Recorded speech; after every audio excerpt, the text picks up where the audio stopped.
Hello everybody and welcome back to another online Chinese history class with me, Tony. Last class we talked about Ru stopping the Great Flood after his father, Gwen, failed. He spent a whopping 13 years to stop the flood. We also talked about Shun, the second king, going around and helping people until he died of sickness when he was old. In the end, we left off with Ru becoming the king, after Shun decided that after he died, Ru would become the king because of his hard work and contribution to the people in these cities. Ru was like Yao and Shun. He was pretty humble and very humble indeed, and viewed himself as equal to the people under his rule. Even though, he was the king. He often wore simple clothes and didn't wear a crown or luxurious robes or anything like that. But he did have one major thing in terms of clothing and accessories that was slightly different than Yao and Shun. Can you guess what it is? A. Yao and Shun both wore crowns while Ru never did, even when talking with leaders of other tribes or going to do important diplomacy.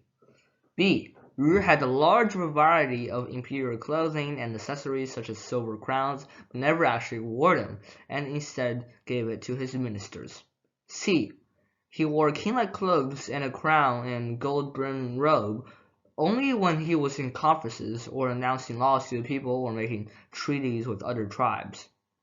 D. Yao and Shun wore royal spiked crowns and wore gold bracelets, while Ru only had royal curved crowns and silver bracelets and things like that.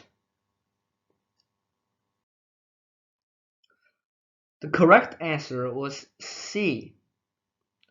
Wore king-like clothes, a crown, and a gold-brimmed robe when he was in conferences or announcing laws to the people or making treaties with other tribes and in other important events as well. And it doesn't have to technically be about politics and all of that, but most of the time it is, including diplomacy and charisma. He did this because he thought that this would give the maximum respect to the people who, along with Shun, supported him as the third king. They wanted him to be the king and rule over them because they thought of Ru as a nice person and a person fit for the throne of the king. So Ru wanted to make sure that he was respecting that decision and carrying it out as best as he can.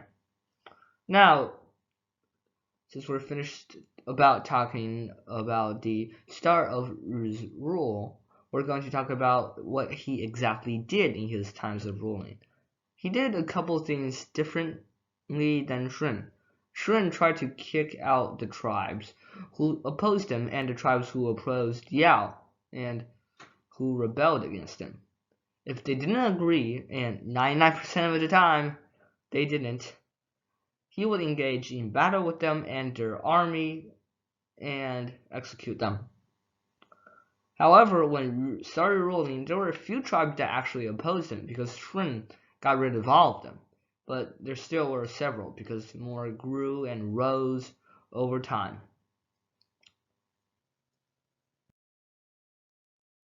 Ru instead made peace with the tribes who never opposed him and had neutral relationships with him and his cities. They swore in an agreement to never attack Ru, and Ru swore to never attack them if they upheld the agreement.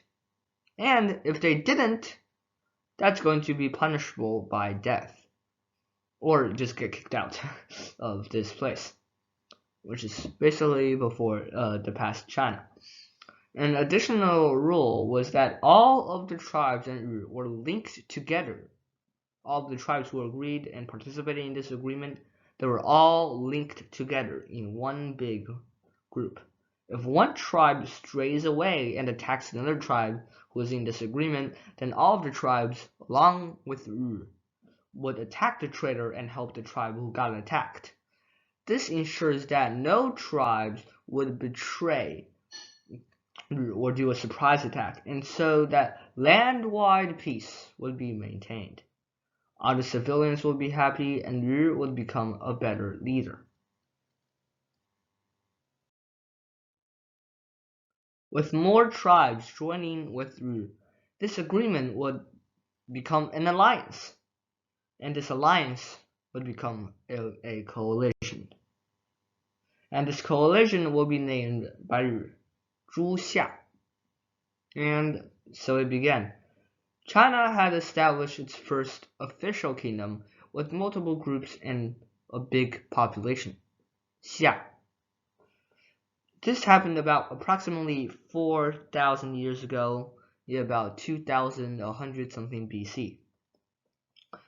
There was no wars and only small battles with outlaws and barbarians and raiders and those types of people.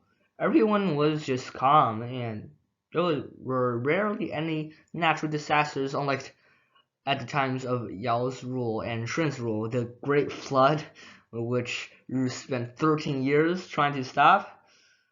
Well, there wasn't anything like that, so people just generally had a pretty good life.